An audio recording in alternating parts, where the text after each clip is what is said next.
മുൻ മുഖ്യമന്ത്രി ഉമ്മൻചാണ്ടിയുടെ ഒന്നാം ചരമവാർഷിക ദിനത്തിൽ ഉമ്മൻചാണ്ടി ഫൗണ്ടേഷന്റെ നേതൃത്വത്തിൽ ആരംഭിച്ച Oommen Chandy sports arena gold football turf ഉദ്ഘാടനത്തോടനുബന്ധിച്ചുള്ള പ്രദർശന മത്സരത്തിലായിരുന്നു എംഎൽഎമാരുടെ ടീം ലാക്കാട്ടൂർ ഫിറോസ് ക്ലബ്ബുമായി ഏറ്റുമുട്ടിയത്.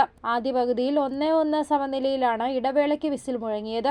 എംഎൽഎമാരുടെ ഗോളി സെബാസ്റ്റ്യൻ കുളത്തിങ്കലിന്റെ തുടരെയുള്ള സേവുകളിലൂടെ ടീമിന്റെ ആധിപത്യം 2-1 നിലനിൽക്കെ കളിയുടെ അവസാന മിനിറ്റുകളിൽ ലാക്കാട്ടൂർ ടീം വീണ്ടും സമനില നേടി. തുടർന്ന് ഷൂട്ടൌട്ടിൽ 3-0 എതിരാളികളെ തകർത്ത് എംഎൽഎമാർ കളിക്കളം തിങ്ങി നിറഞ്ഞ കാണികളുടെ കയ്യടി നേടി.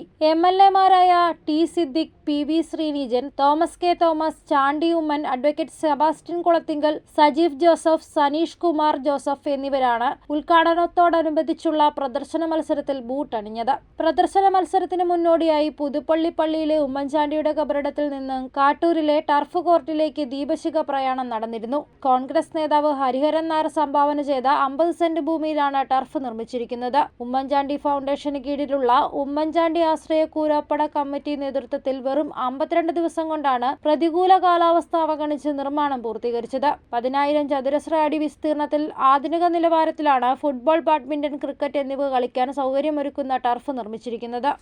News bureau, Kottayam.